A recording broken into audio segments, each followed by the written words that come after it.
वाङ्मय में कहा गया है, जोगम च समण धम्मम। योग शब्द और आगम वाङ्मय की भाषा में जोगम च समण धम्मम में जुंजे अनलसो ध्रुवम।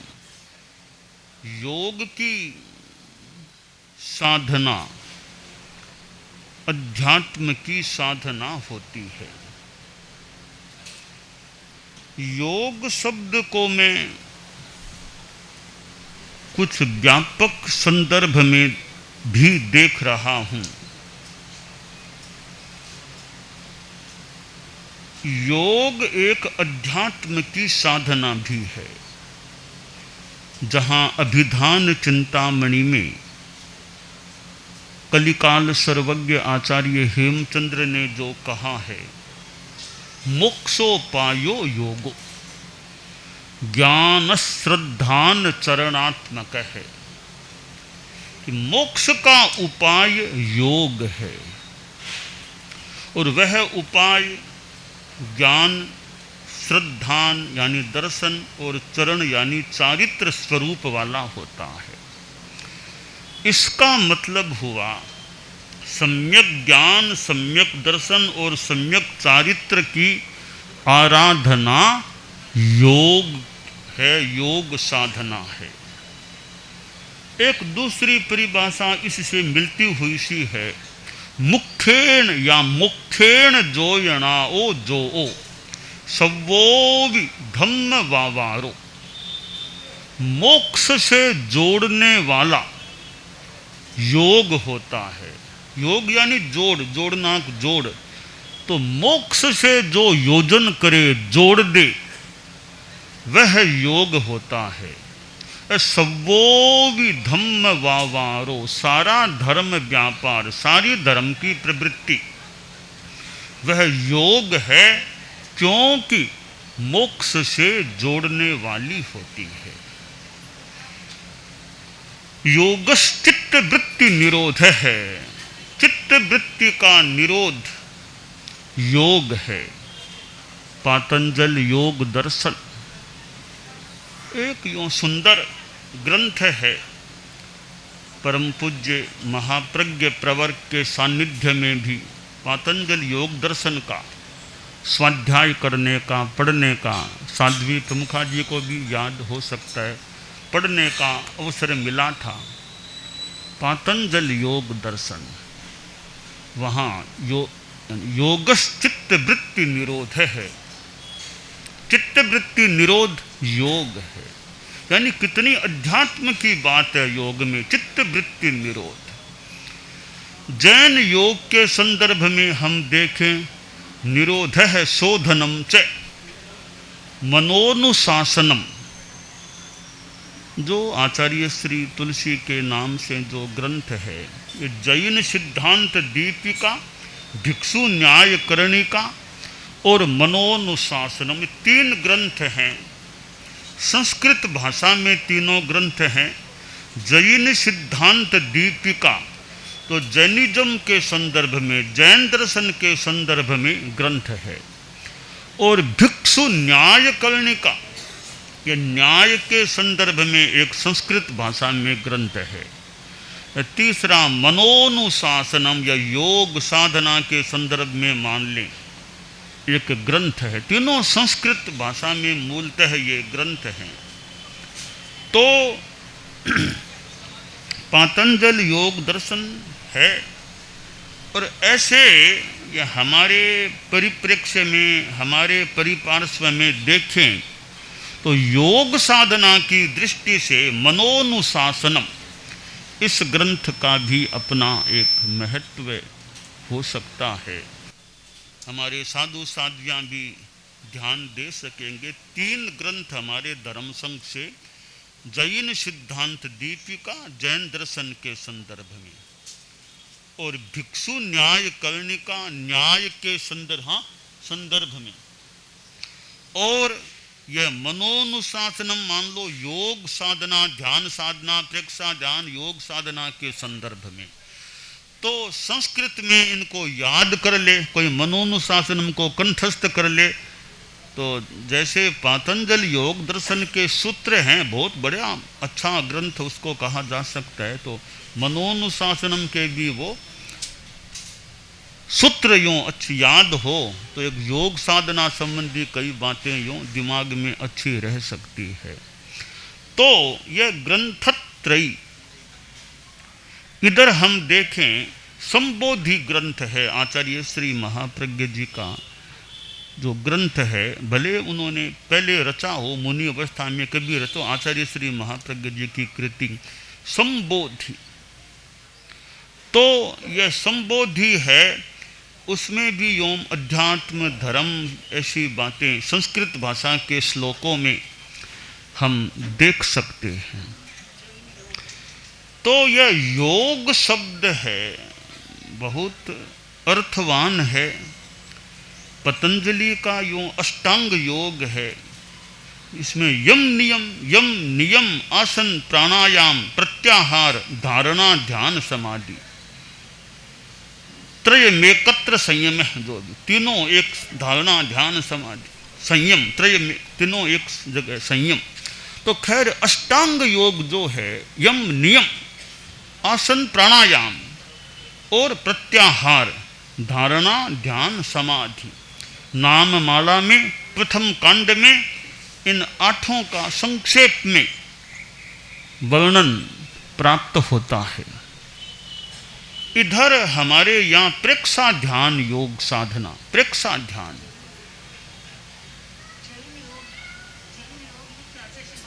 जैन योग पुस्तक, वो हिंदी में वैसे मूल जैन योग है, जैन योग और ऐसे मनोनुशासनम में संस्कृत भाषा में यूँ एक सूत्रों में आ गई है, जैन योग हिंदी भाषा में। और आचार्य श्री का तो साहित्य जो प्रेक्षा ध्यान के संदर्भ में कैसे सोचें आदि आदि बहुत सी चीज़ें हैं जो खासकर प्रेक्षा ध्यान शिविरों में भाषण हुए हैं।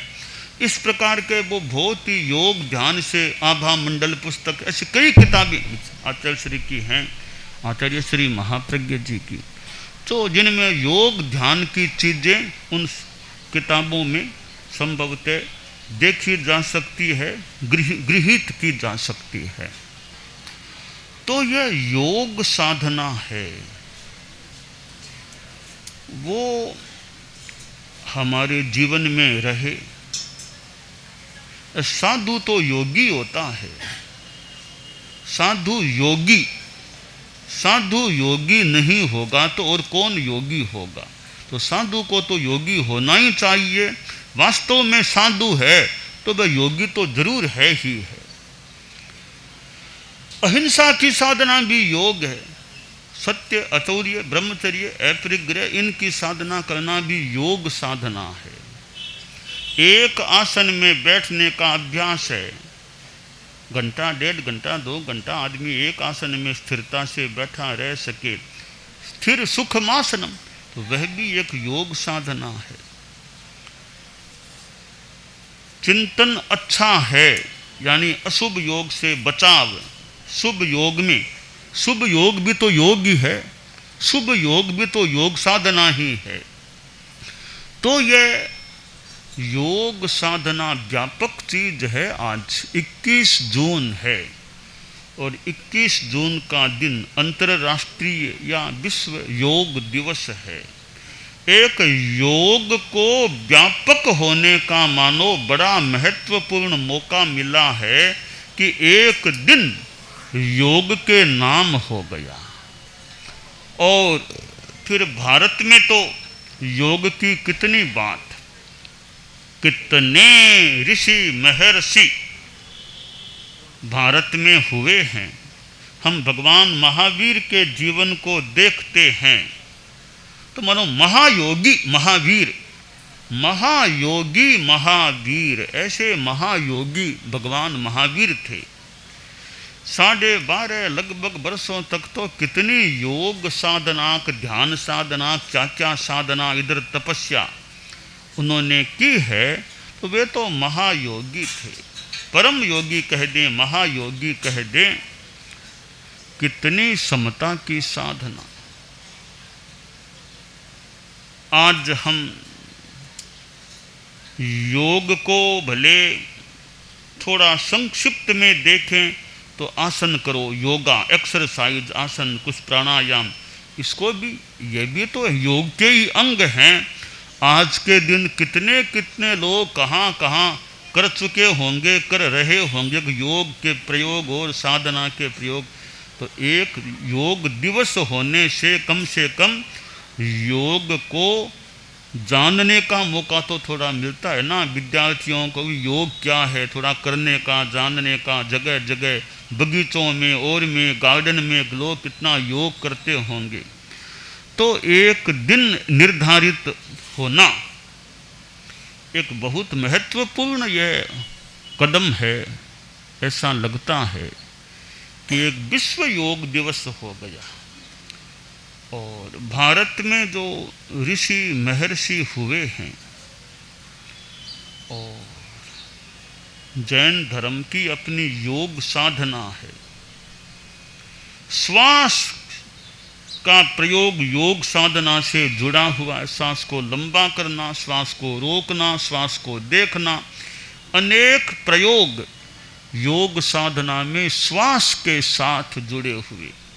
श्वास के कितने प्रयोग योग साधना में, समताल श्वास और समवृत्ति श्वास, कितने कितने रूपों में श्वास के प्रयोग योग साधना के क्षेत्र में प्रचलित हुए हैं।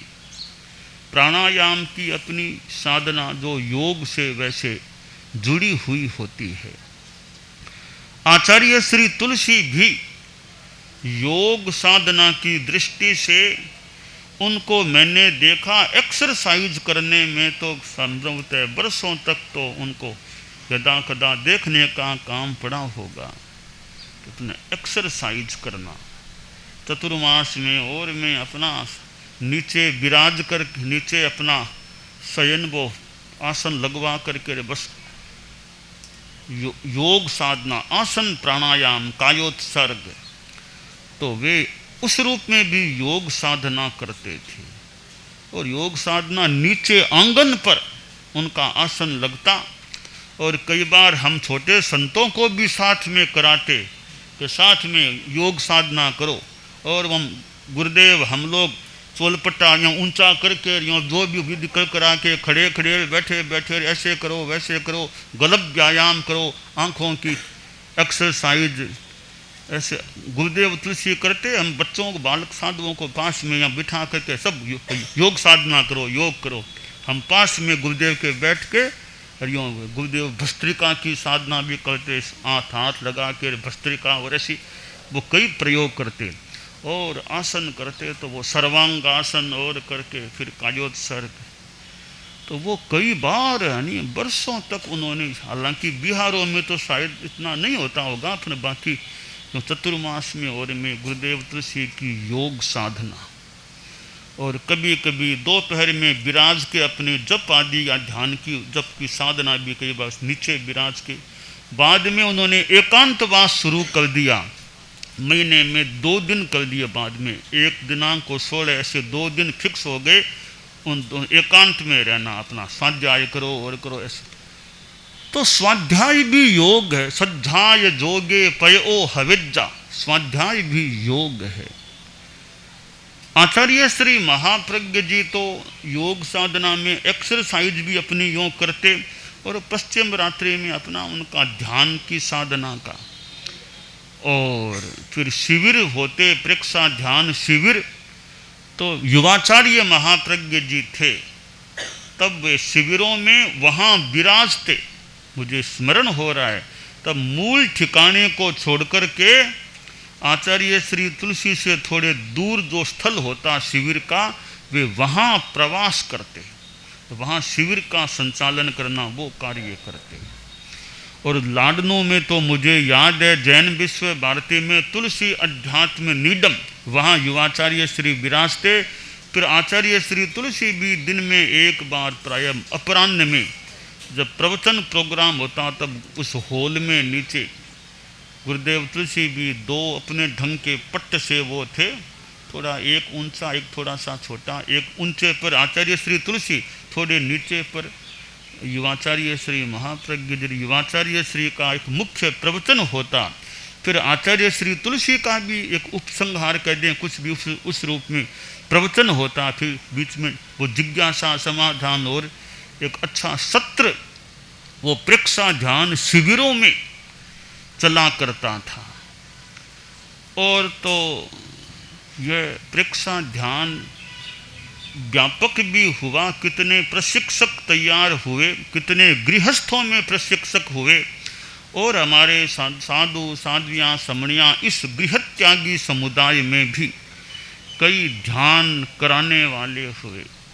एक सन्यासी था, वो पेड़ के नीचे तपो योग अपनी साधना किया करता था। तो तपस्या से कई बार लब्धियाँ शक्तियाँ वो तेज प्राप्त हो सकता है। तो सन्यासी को कुछ तपस्या से कुछ तेजस्विता पूर्ण लब्धियाँ कह दें वो शक्तियाँ प्राप्त हो गई। अब लब्धियों का दुरुपयोग करना वो दुर्भाग्य की बात होती, लब्धियों का दुरुपयोग नहीं करना, परंतु योग था। वो सन्यासी पेड़ के नीचे बैठा था, थोड़ा गुस्सा तेज आने लग गया। तपस्या तो साधना थी, थोड़ा प्रकृति आसाधना नहीं, वो बाबा की गुस्सेल हो गया, थोड़ा तेजी बहुत आती, बहुत आवेश आ जाए। एक पेड़ पर कोई बलाका, बोलते ना बलाका, छोटा एक पक्षी, तो वो पक्षी बैठा था। पक्षी ने थोड़ी गंदगी की, वो नीचे सन्यासी के ऊपर आकर के, पेड़ के नीचे था, बलाका ने थोड़ी वो शरीर की गंदगी छोड़ी, सन्यासी के ऊपर आकर के पड़ी। देखा रे मेरे पर गंदगी कर दी, बाबा को गुस्सा आ गया, कुछ लब्धि भी थी। तो गुस्से में आकर के बाबा ने यो ऊपर देखा पक्षी की तरफ, एकदम दृष्टि पक्षी पर केंद्रित की।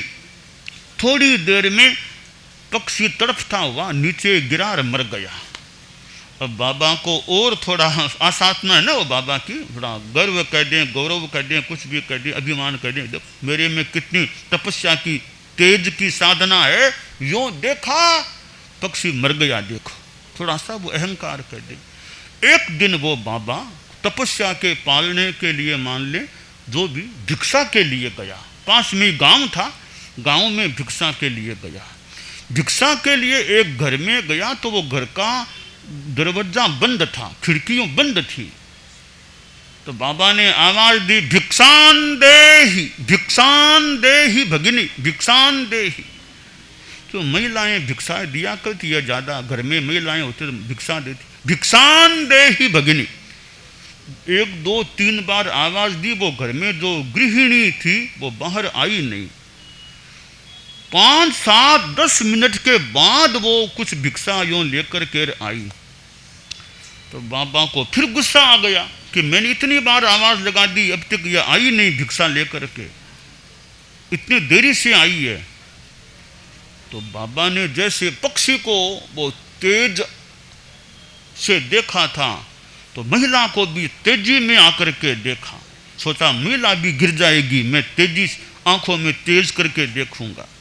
तो महिला को भी बाबा ने गुस्से में रोषारुण नेत्र से जो देखा, महिला गिरी नहीं, एकदम खड़ी रही। दोबारा देखा, तिबारा तेज से देखा, वो गिरी नहीं। तो बाबा बेचारा हार गया कि क्या बात है, इतनी मेरे में साधना है, तेज है, 2 3 बार मैंने गुस्से में आकर देख लिया, जैसे चंड को शिक सांप था, महावीर गिरे नहीं, कितना ही देखा किया, कुछ भी किया, तो ये भी गिरी नहीं। तो बेचारा थोड़ा सा हार गया। बाबा बोला, देवी भगिनी तुम गिरी नहीं, मैंने इतना रोषारुण लोचन से तुमको देखा, तुम गिरी नहीं, मेरे में तो योग साधना है। वो बहन बोली, बाबा आप योगी हैं, आसाधना न हो, अहंकार मुझे न आए, तो मैं भी योगिनी हूँ, मैं भी योगिनी हूँ।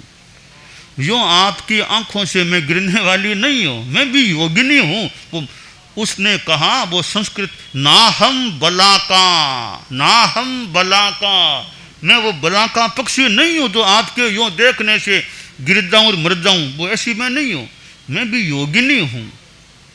तो बाबा बोला, बहन बताओ तुम्हारे में क्या योग साधना है, क्या साधना है कि तुम मेरे सामने भी खड़ी रहेगी, मेरे से परास्त नहीं हो पाई। तो वो उसने जो भी कहा मैं अपनी कल्पना से उत्तर दे रहा हूँ, थोड़ा कल्पना थोड़ा पुष्पड़ा जो भी। तो वो बहन बोली कि महाराज मेरी कोई गलती नहीं है, आने में देरी हो गई, इतनी तो बात है ना, आने में कुछ लेट हो गई मैं भिक्षा लाने में, इतनी सी बात है। आप तो गुस्से में आ गए थे इतनी सी बात से। आप सोचिए देरी क्यों हुई। मैं प्रमाद में नहीं थी, मैं आलस्य में नहीं थी, मैंने आपकी उपेक्षा नहीं की थी। या नहीं कि आ गया तो आ गया बाबा, मैं जानती थी बाबा आए हैं मुझे भिक्षा देनी है। इन सब को जानते हुए न प्रमाद में थी, न आलस्य में थी, न आपकी उपेक्षा कर रही थी, फिर भी देरी होगी। देरी क्यों हुई इसका कारण आप जानिए कि मेरे पति देव अभी बीमार हैं, बीमार हैं तो मैं उनकी सेवा में लगी हुई थी। सेवा करना मेरा कर्तव्य धर्म है। मैं पतिव्रता अपने पति की सेवा में थी, तो मैं तो अच्छे काम में, गृहस्थों के हिसाब से अच्छे काम में थी। एक तो महाराज आप बाबा आपसे क्या छिपाऊं, मैं पतिव्रता हूँ, मैं पति की सेवा में थी। अगली बात मैं खुद भी योग साधना तपस्या भी करती रहती हूँ, मैं साधना करती रहती हूँ और मेरी कोई गलती नहीं थी, मैंने प्रमाद से देरी नहीं की। तो आपके तेज का मेरे पर असर नहीं हो सकता। तो ना हम बला का, वो बला का पक्षी मत समझिए आप मुझे कि उसको मैंने गिरा दिया मर गया वो, ये बहन भी गिर जाएगी, ऐसी वो बला का जैसी मैं नहीं हूँ। तो आप इसको ध्यान से समझिए देरी हुई क्यों है।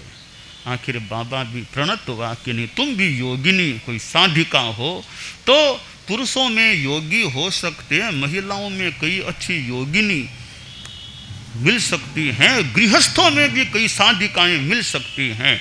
तो यह योग दिवस है, हमारे साधु साधियाँ हम सभी चारित्रात्माएं हैं, हम तो ऐसे योगी ही हैं। हमने तो जीवन भर का संन्यास ले लिया, तो जीवन भर की योग साधना हमने तो स्वीकार कर ली। हमारा चलना भी योग, गमन योग, बोलना भी भोजन योग, सोचना भी चिंतन योग, इधर स्वाध्याय योग, ध्यान योग, प्रतिक्रमण योग और ध्रुव योग।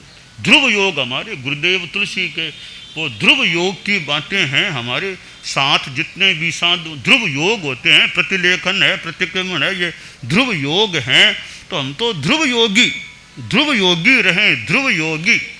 तो यह योग साधना हमारे जीवन में रहे। तो आचार्य श्री तुलसी, आचार्य श्री महाप्रज्ञ जी की योग साधना, ध्यान साधना, प्रेक्षा ध्यान शिविर की बातें, और आचार्य भिक्षु भी कितने बड़े योगी थे। मैं अब सोचूं आचार्य श्री महाप्रज्ञ जी ने भी संभवतः फरमाया था, भिक्षु स्वामी ने जो कहा था 2 घड़ी तो श्वास रोक करके रह जाऊं, 2 घड़ी तो श्वास रोक करके रह जाऊं। अब यह बात एक उनके साहस के रूप में थी या वास्तव में उन्होंने कोई योग साधना की हुई हो। आचार्य भिक्षु थे, वे भी बहुत एक तरह से लगता है बड़े योगी पुरुष थे। पता नहीं क्या क्या साधना उनकी की हुई होगी। बोलना 2 घड़ी तो श्वास रोक करके रह जाऊं, ये 2 घड़ी श्वास रोक कर कोई रह सकता हो अगर, तो वे तो कोई बहुत बड़ी योग साधना ही माननी चाहिए। अब वो उनकी किस रूप में वो बात है यह कहना थोड़ा कठिन है। तो 2 घड़ी श्वास रोक करके रह जाऊं ऐसा कहना भी, ऐसी बात को मुंह से निकालना, एक साधु पुरुष ऐसी बात निकाले तो पता नहीं उसका कितना क्या महत्व हो सकता है। तो भिक्षु स्वामी भी तो हमारे धर्म संघ के प्रथम आचार्य हैं, आद्य अनुशास्ता हैं। तो वे भी अपने ढंग के कोई योगी पुरुष रहे हैं और उनके पिछले जन्मों में भी पता नहीं क्या उनकी कोई योग साधना, ध्यान, संन्यास की साधना, धर्म की साधना हो सकता है। पिछले जन्मों में भी भिक्षु स्वामी की कहीं कोई ऐसी तपस्या साधना पृष्ठभूमि में है। उस पृष्ठभूमि के आधार पर यह उनका जन्म भिक्षु स्वामी के रूप में हुआ है। तो वे कोई योगी विशिष्ट योगी पिछले जन्म में भी कहीं रहे हुए हैं, ऐसी संभावना, कल्पना, आशा की जा सकती है। खैर, हम तो वर्तमान जन्म को देखें, उनका वर्तमान जो जीवन था भिक्षु स्वामी के रूप में, वो और हमारे जयाचार्य थे, वे कैसे योगी थे। जीवन के अंतिम वर्षों में तो जयाचार्य की वो स्वाध्याय योग साधना कह दे, कानों में अवरोधक डाल करके विराजना करना, यह सारी योग साधना की बात हो सकती है। तो ऐसे ऋषिराज महाराज थे, पता नहीं वो अपने ढंग के कैसे योगी रहे होंगे। यूँ अलग अलग ढंग से संन्यास का जीवन तो योग का जीवन ही होता है, उसमें तारतम्य हर सन्यासी हर साधु एक समान न भी हो, तो हम सभी चारित्रात्माएं यह योग साधना, सम्यक दर्शन, सम्यक ज्ञान, सम्यक चारित्र की आराधना अच्छी करते रहें, यह हमारे लिए काम्य है।